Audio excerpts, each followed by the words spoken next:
I'm excited to have Denise and her husband Rudy joining us from Arizona, from Tempe, Arizona. And they are, Denise has been involved with us for quite some time. I think it's been now 2 or 3 years, 3 years, I think, because for 2 years, I think it's been the last 2 years or the year before, I can't remember exactly. We've done these trainings in family diplomacy. And Denise and her daughter, who's likewise a family studies professor at Arizona State University, um, have been presenting on family life across the world to give our trainees a sense of what's happening to families in the world. So Denise, I'm sure will say more, but they are both. You might have noticed that they're both standing. They have a standing desk. Which is probably a good idea because I noticed yesterday that my back is starting to go, good God, I guess prolonged seating is starting to have a problems at age 53. Um, they will present for about 10 minutes, I think, with slides. And then we're going to open it up to discussion. I would encourage you to write comments and questions in the Zoom chat while they're presenting. And then we'll get to your questions and your comments when we open the discussion. So without further ado, Denise. Thank you. Can everybody hear me? Am I okay? All right. Yeah. Okay, I'm Denise, and this is my husband, Rudy. Morning. And we will be celebrating our 46th anniversary next week. So you have to wonder, how could somebody who was born in Detroit, Michigan, marry somebody whose family is from Mexico? We have totally different backgrounds. We came from totally different places in life, but somehow we got together. Our current family is, we have two children. We have a son who lives in Iowa and has 3 kids. And we have a daughter, Bethany, who lives here and currently has 9 children. So I'm waiting for looks on your face. She has 4 of her own that she gave birth to. Even though they were told they'd never be able to have children, they did. And then they have 2 that they adopted, and they also foster children. So they've got 3 little babies that they foster. So that gives me a lot of grandchildren, which is very cool. I would like to kind of start with Rudy. And so I'm going to share some of his pictures because yes, she did give a lecture last year.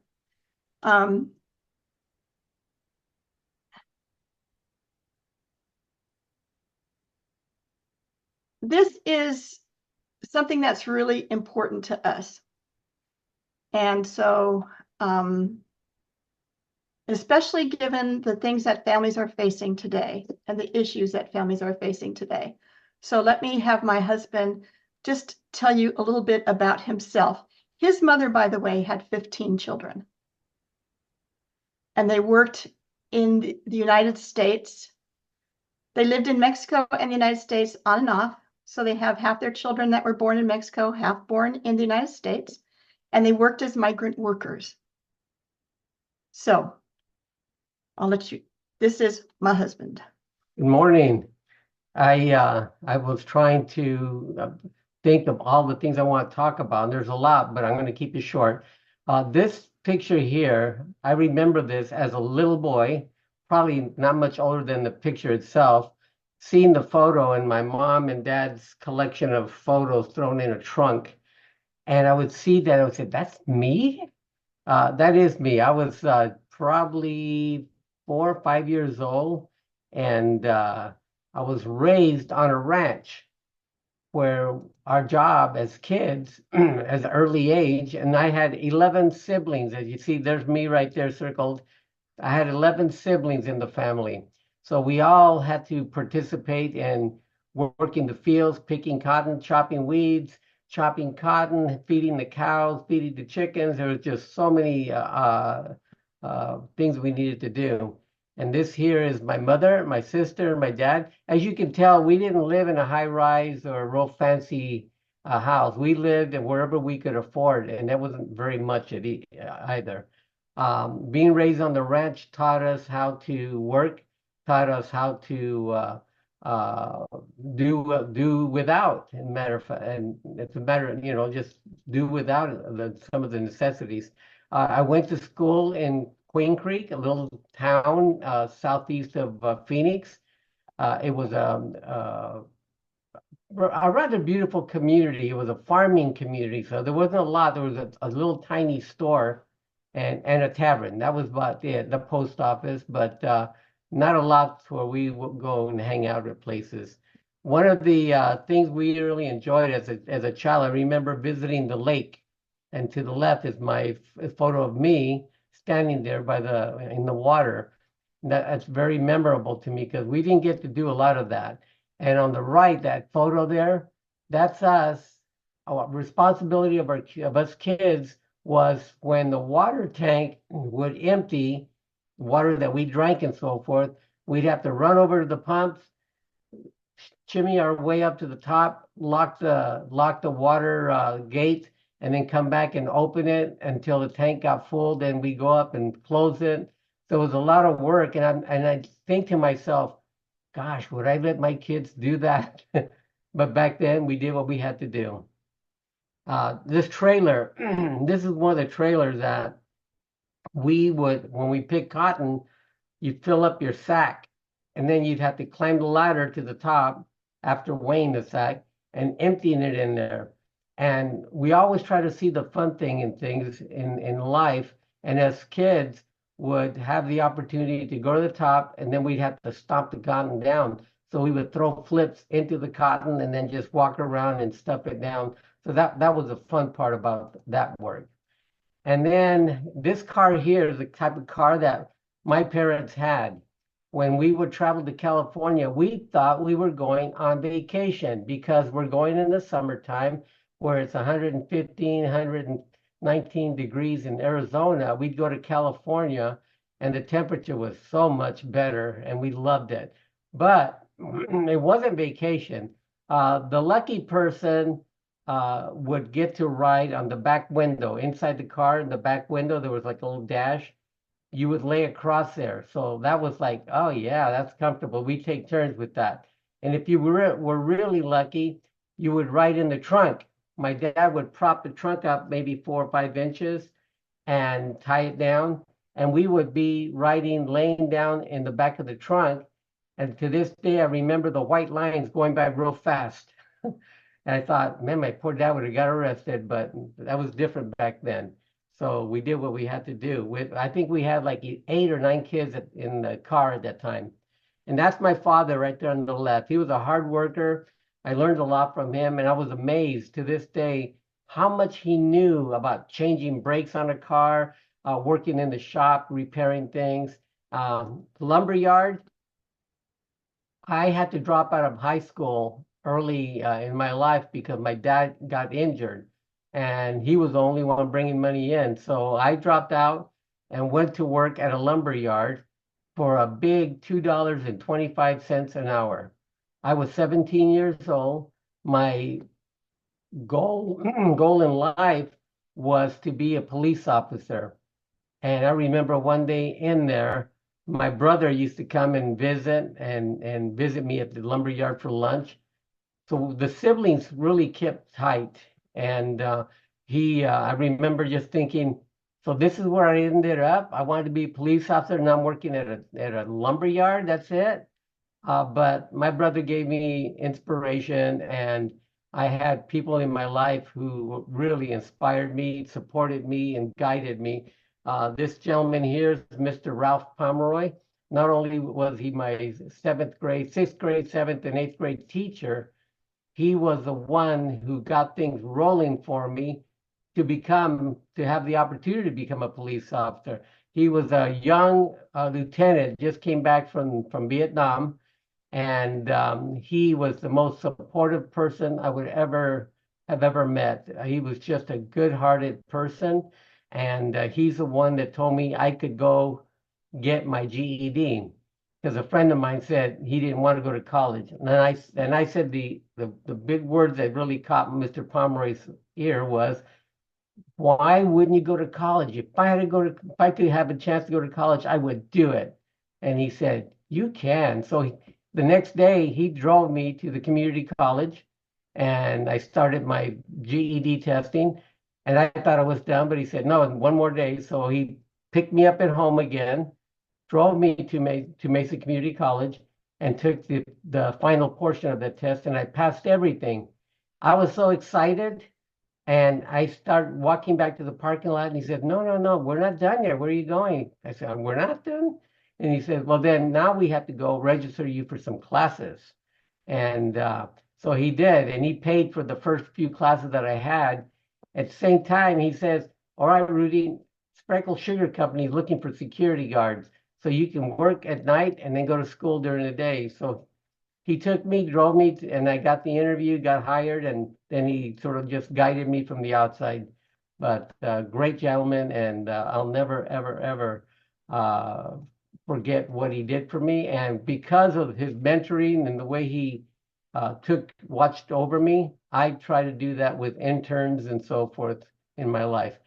This is me on the left, young police officer with City of Phoenix. I was there for 22 years before I retired. And that's me and my little daughter, Bethany, the other professor. She looks like a professor there too. And that's me on the right working for the federal government. I retired from there after 24 years. And I retired on a Friday, started on a Monday with the sheriff's office after the federal government. And that was this last March. So I'm not done yet. And I'm not done serving our community, serving members of our community and being an example and watching over these young men, young women who are trying to figure out what they want to do in their life. Fortunately, I'm the director over community relations, recruitment with the sheriff's office now. And so I carry business cards everywhere and I'm always passing them out. So have you ever thought of law enforcement? And I give cards out and then they call and I directly connect them to our recruiter.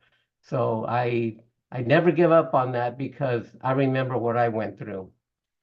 And he's being kind of modest. He's like fourth from the top in line. He's considered a chief. So we went from somebody who dropped out of school, couldn't speak English, was held back in school because of that when he was young, who is now doing pretty well and would be considered successful in the community. He's also been very involved in things like politics. He's run for office. He's headed up school boards, that kind of thing. So one of the things that we do as a family is we look at family history because we believe that we can learn from our Denise, family. Denise, what you may want to do is click there's a little present button at the bottom. Do you know that one? Yeah, I wasn't sure if it would work. That works perfect. You can see it much better now. Okay, I'm sorry. It's okay. Okay, and so this is our family history.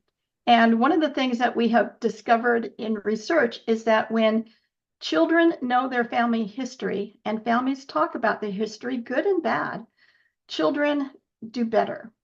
And we think that part of this has to do with the things that they're learning.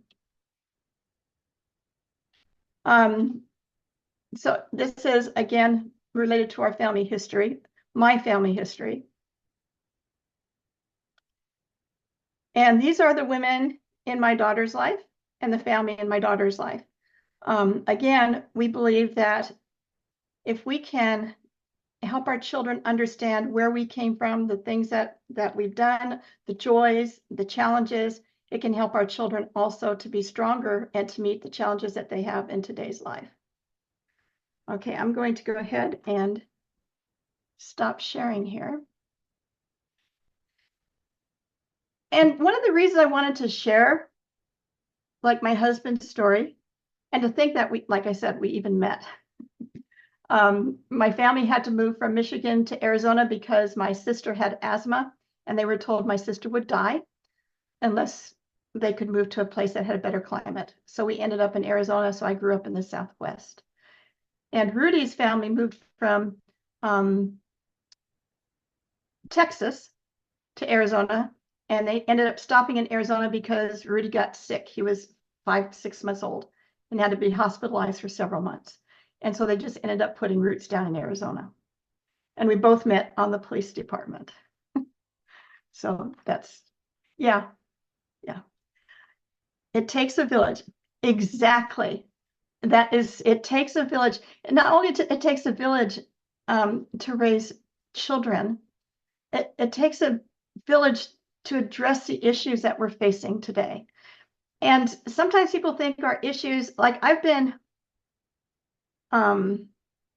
interviewed by reporters and asked about like violence and how it's affecting our children and that kind of thing. And they just say, do you think the world is so much more violent today? And I tell them, no, it's not. We're probably less violent today than we were in the past. People have always had to live with violence. People have always had to live with illnesses. People have always had to live with things that were difficult. But family, I think, helps us. All right, Let me see about focus. let's see. We've You got know, some questions here because this is supposed to be a discussion now, right? Sorry, yes, let me get to you guys, your questions. Actually, what would be helpful for those of you who want to ask questions or who have comments is to please raise your hand electronically. That helps me kind of get the order of questions and so on. So let me just see here. Chia, do you want to go first? Chia, again, is joining from United Arab Emirates, but he's from Cameroon. Yeah, thank you so much, Paul. Uh, Thank you, Mr. Dennis, for your presentation. Actually, it's inspiring. I really enjoy it, and is I understand that your dream was to become a police officer, and you accomplished that dream. That is really amazing. It's encouraging. And so I just want to know for 46 years, if I'm not mistaken, what is the advice you can give people who are still looking to go in for marriage? For people who are looking to get married, you're saying. Yes. Okay. oh, I'll let Denise answer that. Yeah, and by So, the way, this is a good way maybe to dovetail. My question was, how did you guys you met around the police department, as you put it?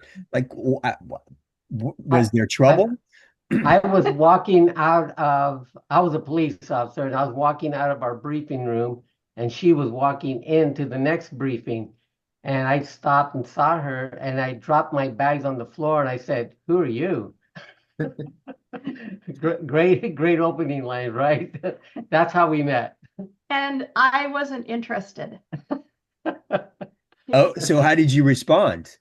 I just said, I'm Denise, goodbye. And what were you doing in the police department? Where were you I doing in the had I police? had joined the police department. I wanted to be all that I could be.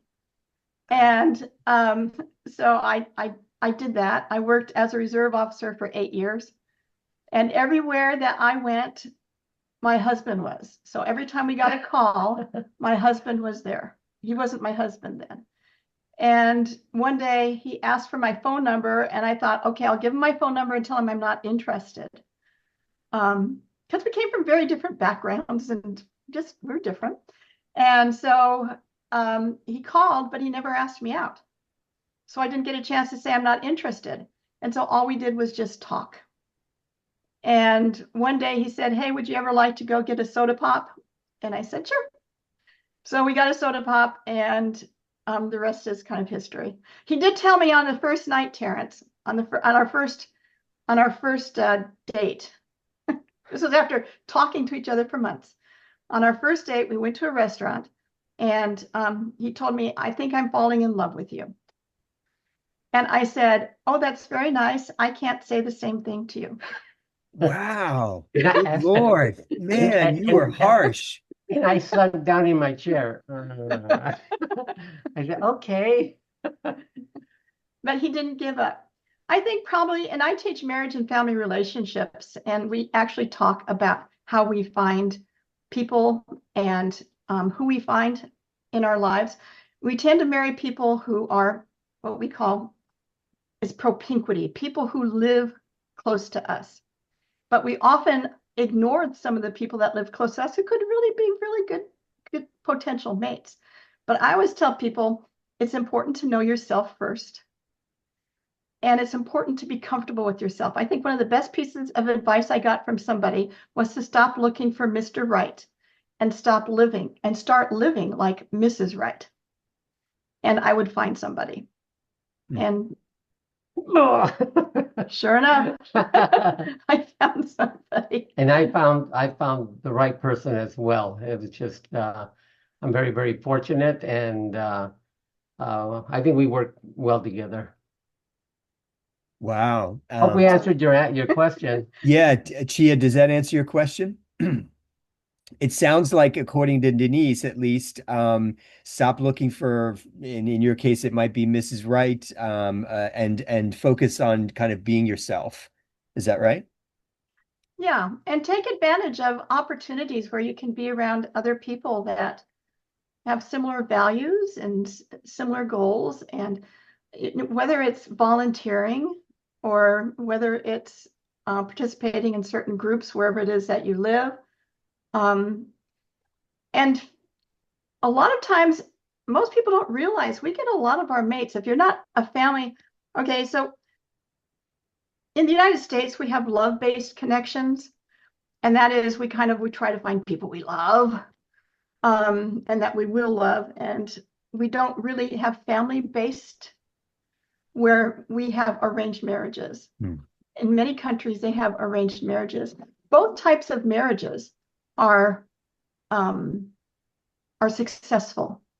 Both lead to very satisfactory relationships. So one isn't better than the other. But sometimes I think with love-based, especially today, and with all the social media that's out there, it makes us think that there is somebody special, but there really is no soulmate. I don't really think that there is one person that was made and created on this earth to be Terrence's partner. And so I think that's kind of, I think there are lots of people out there who could be really excellent partners for Terrence. But it's like trying to find that person and trying to remember that it's not the partner that's making you. You hope to both be lifting each other up. Mm, mm. And there's a give and take in the big picture of it, give and take. Sometimes you have to say, oh, yeah, I'll try the vanilla ice cream. Not my favorite, but I'll try it. It's just simple little things that you're willing to share and both ways around from both sides. I don't mind. I'll to Rudy, to combine with what you just said. My partner loves gardening. I do not like gardening. I enjoy all the bounty that she produces, the beauty and the bounty, but I take her to nurseries, and I'm not particularly interested in shopping for plants, but she really enjoys it, and I love to see her enjoy it. And I mean, they are beautiful. My father was a gardener as well, so I hear you on this stuff. So we have Maria and her mom. And Maria, again, I just want to remind you, is very kindly translating for her mom, and they're joining from Brazil. Maria. Hello, everybody. This is my mom. Hi, Mom. First, we would like to thank for the presentation. It was really lovely to hear a little bit about your history. My mom was just enchanted with how the way you look at each other. It's very nice to see that. We were talking a little bit about what you said about the importance of children nowadays understanding their backgrounds and where they come from and things like that. And my mom is a teacher. and she deals with kids every day. And we were just commenting how it is difficult nowadays to kind of work that in the classroom or in like at home. People don't give the same importance anymore. And she was saying that even in the past, that wasn't something that was very often as well. And she said that she finds it difficult to work in the classroom with the kids because here in Brazil we have this reality of having a very mixed country, and because of racism and things like that, some people tend to ignore their backgrounds, and I think that's really harmful. But we also would like to know from your perspective, like how do you see the where is this difficulty nowadays, like from your perspective, and talking about the United States as well, because we also see this is a tendency not just in Brazil but like in the whole world. And since you were talking about your work and how you think it's important to work with that, we would like to know if you could specify a little bit more from your perspective, what is the problem, and how it also helped you to understand uh, like your background, your own background, and how it affected your own life. Let me start with that last question first, and then I'll hand it over to Rudy. I think one of the things that Rudy learned, when you see what Mr. Pomeroy did for him, where this man actually took the time to not just tell him, oh, you need to go to school, but to actually show him, because he was 17, he had no idea about school. His family didn't go to school. His family didn't, none of them graduated from high school. And, but Mr. Pomeroy not only made that suggestion, but then showed him how to do it and gave him the skills to do it and paid for it. And in terms of how that, and then found him jobs and kept track of him as he went through. So he had this mentor. Mentors are really important. I don't care what country you're from. If there is somebody that is there that can be a guide and that you can trust, and you can become a mentor to other people too. It's a two-way thing. But what I wanted to say is, in terms of how it affected him, is he believes that he should pay it forward. So what happened to him, he has done for other people. And he's not going to tell you this, okay, but he has made huge impacts in people's lives, monetarily, job-wise, guidance. And he's going to continue doing that because he believes that's the way it should be. We live in kind of a difficult world. Bethany and I often will go to like schools and things like that because teachers want to know. We believe in something called a family narrative, helping families understand and create a story about themselves and an identity for the family. And so teachers can also help with this. Teachers, even if you have 10 different, 30, 40 different kids from different backgrounds, they all still have a family and they all still have a story. And sometimes just hearing their story or telling their story can help them. Go ahead. Okay, what was I going to say? So important. Yeah. I was thinking of something else. Okay. But one of the things that I tell, I was over community relations for the federal government, and I had about 30 people, and we had our first meeting with them. I told them that in whatever you do in life, you always have to think of the human element. I said, never forget the human element, because even as I worked as a police officer, when I arrested somebody, in my mind, I remember how I was treated with respect and kindness. And I would think to myself, okay, this person that I arrested, no matter what they did, they have family that still loves that person. That person belongs to some family. So I always believed in treating them with dignity, treating them with respect, and which is the human element. So I told these community relation officers, and to this day, now that I have a new group, the same thing. I said the human element. And then the big thing I tell them is, If you need to take off work, you need to go home early, or you need to work from home that day, family comes first. Family comes first. And I said, you will never get an argument from me. If you have to stay home, stay home. We'll work it out. That's very important. And I think it's important too to understand that Rudy's family had great difficulties. There was a lot of drug abuse. There was a lot of domestic violence. There was a lot of great difficulty, but he managed because there were these other people that helped support him. Doesn't mean he didn't, that he hated his parents because of what happened. No, he ended up loving his parents and understanding where they came from. Not excusing what they did, but understanding. And I think that's a huge thing. When he was asked to go to work in a refugee camp a few years ago for Afghanis who came here. And one thing that he did that was very different from the other people, government people that went there, is he got to know these kids. He got to know these people. They taught him songs. They taught him they taught him some Arabic. They taught him things related to their belief system. And it's because he cares about people. And we all should be caring about people from my perspective. That was in my life one of the most touching moments was meeting these Afghan kids, teenage boys, who were dancing to Arabic music. And I said, oh, and then they said, this is how we dance. They were telling me. A couple of them spoke English. And they asked me, how do you dance? So I gave them a little jig, and they all started laughing, and they all got close. And I remember they had 2 videos that they would watch every day.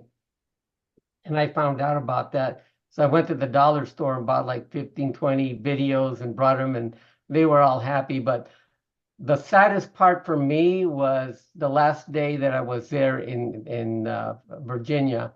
And I told the people that I was working with, I have to go say bye to the boys. So I walked in, and they're just all chattering and having fun. And then I'm sitting there in the chair, and all of a sudden 2 little arms wrapped around me. And I heard, my friend, my friend. Oh, that brought tears to my eyes. And I talked to the interpreter. I said, I need you to interpret. So I've got the kids together, and they're looking like, what's going on? And I said, I want you to know that today is my last day. I said, but you will always, always be in here, in my mind. I'll never forget you guys, and in my heart.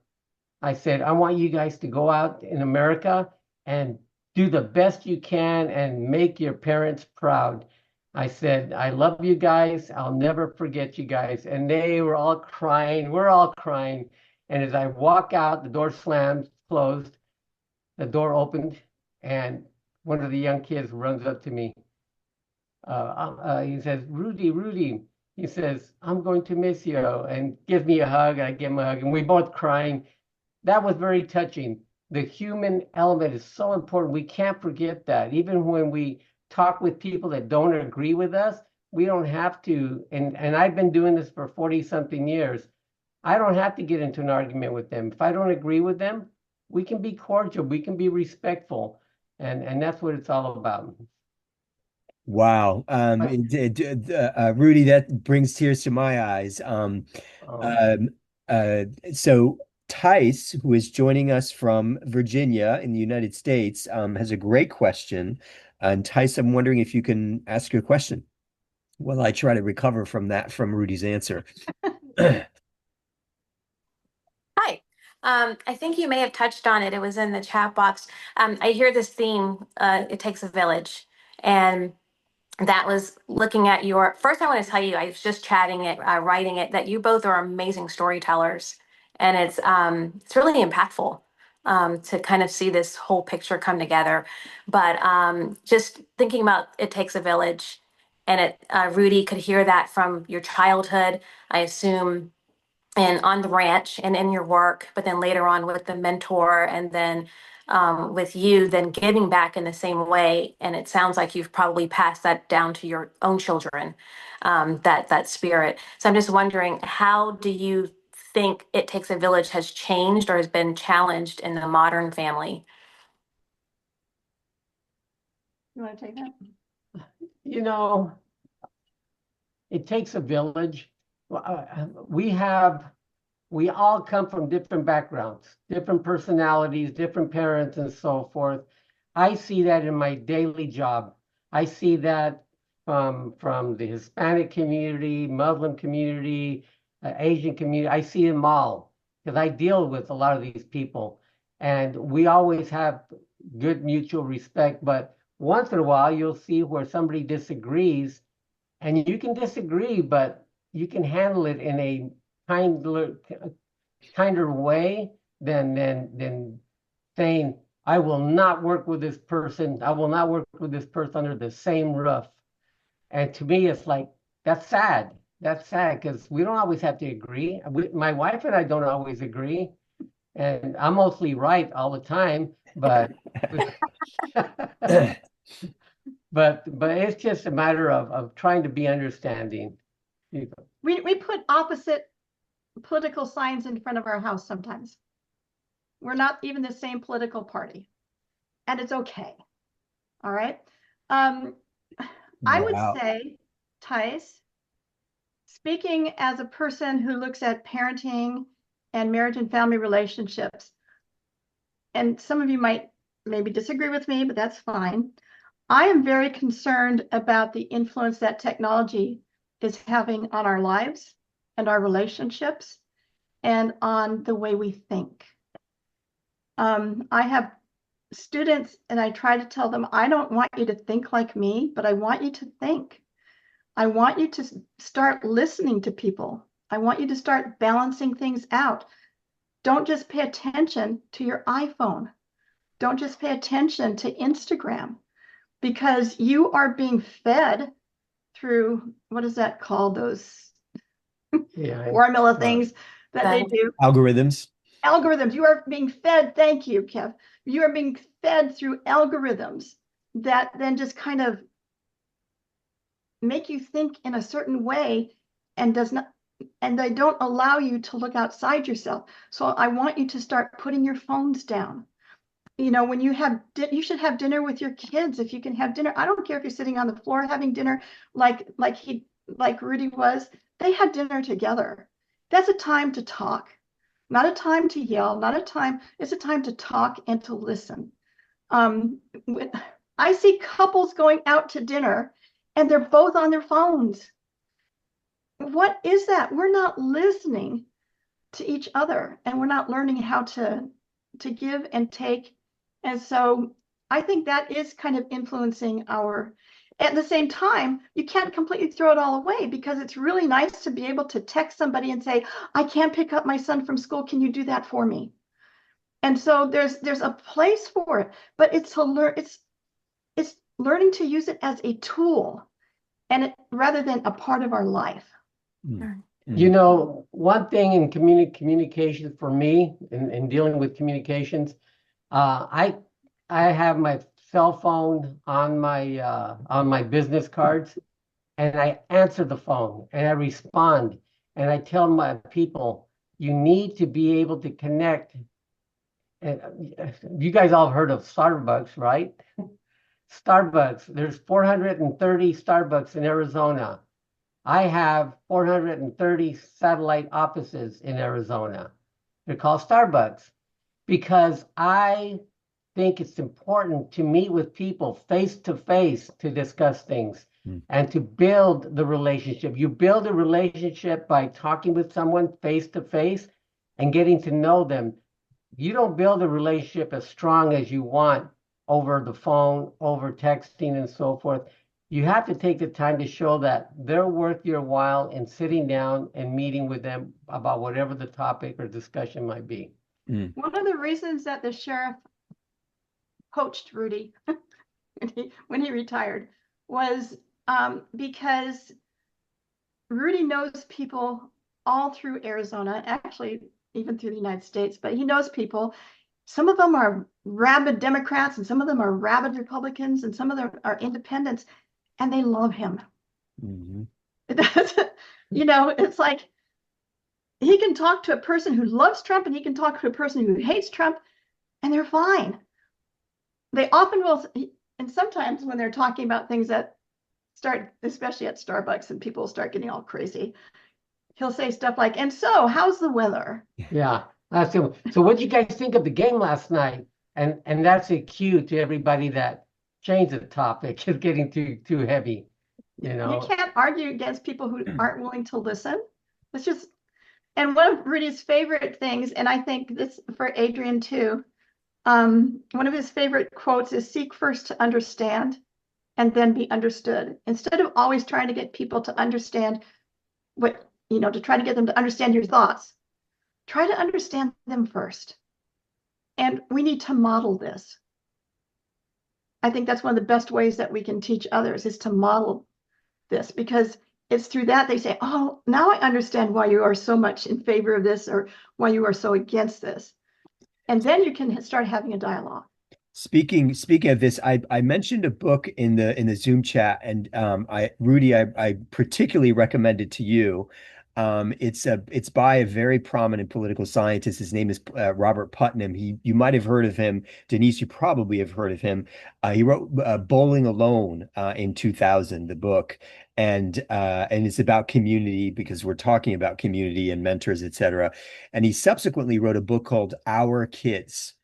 And it's not when he says our kids, it's not my kids, as in my family, my genetic kids. It's our kids, as in kids in our communities. And it sounds like you're modeling that. And he actually starts the book with the story of mentoring. And it was mentoring cross-racially. So it's particularly kind of significant and transformative for this kid. And you got it sounds like you had that remarkable story with this guy who mentored you, Mr. Palmer, if I remember correctly, and the way you carried that forward. So it's really, yeah, just powerful stuff. It's funny that you mentioned our, because to me that's a very important word. When I was in Washington, D.C. a few years ago, I was working with the director, one of the high-level directors of Homeland Security, and she had written the talk, and she says, "Can you listen to my talk and see if it sounds okay?" So she read the talk, and she kept saying, "In working with the community and doing this with the community," I said, "Okay, the whole thing's great, except you need to change one thing." She said, "What's that?" I said, "Take the out and put our community, because this is our community. We live here, we work here, our kids go to school here." You Mhm. have to make people believe that we all have a vested interest. It's our community. Yeah. And I think it's interesting too when you look at, for example, technology. We have this wonderful stuff in technology, these wonderful abilities. I can email my granddaughter in Iowa and stay connected with her, and she can ask me for books or whatever it is that kids ask their grandmas for. Um, but it's also interesting that in the United States, with all this technology we have and all this discussion of community, we have higher levels of loneliness than ever before. People are lonely and they think that their internet friends are their friends, but they really aren't. I saw a person who really loves the internet, and she told all the people on Facebook, "I just lost my job of 11 years, and so I'm looking for something in this area." And the response from her Facebook friends was, "Good luck." That was it. Good luck. And I think if she had the face-to-face friends, there would have been more, "I know somebody," or "Have you tried this?" or "I'll keep you in mind." But instead, it was just good luck. And so I think that the reason that we're lonely is because we aren't making those connections. And we're letting, I know this just sounds just too weird maybe for some of you, but because you might love technology, but I think we're letting technology overtake that human part of ourselves. So Alice, you have we a question? we don't have much time. We have about 7 minutes left, and I do I have Allison and Tamara who have questions, but I also want to make sure that we're hearing because this is international. We are hearing from people abroad, and Itai is joining us from Zimbabwe. I think he's still with us. I'm trying to look around the screen. I don't actually see him. Oh, yes, he is there. Itai, and I don't know if Itai, you're paying attention, but you likewise asked a good question. It is still in this theme of community. But Itai, do you want to ask your question? He may or may not be paying attention. I also want to note that we have so Mohammed is you might have been reading in the Zoom. He's actually a refugee and a Rohingya refugee. If you've not heard of the group, they're essentially persecuted and so just want to recognize that, appreciate that he's here. He's like millions of people, probably billions of people across this world, is trying to leave and come either to the United States or to Europe or to some other country where things are relatively stable and you can have a good life. And unfortunately, we can't help you with that, but we can help with kind of raising attention to these things. So we really appreciate you being here and sharing that. Um, and Itai, I don't think is with us, or he is, or I can't see him. Yeah, I don't see him on with us, but I think he's having connection issues. So in the couple of minutes we have remaining, I'm going to turn to Allison and then to Tamara. Sure. I wanted to say thank you so much for your talk. It's been really beautiful to hear about all of your various experiences with family, with your professional life, and making sure that you feel like your community is really your community and that you're making a difference in it. I guess I wanted to ask a little bit more about the family aspect of that, especially since you mentioned that it's such an integral part of your life. And especially as somebody who has grown up living in states far away from my grandparents and always having to travel to them, only getting to see them on certain occasions.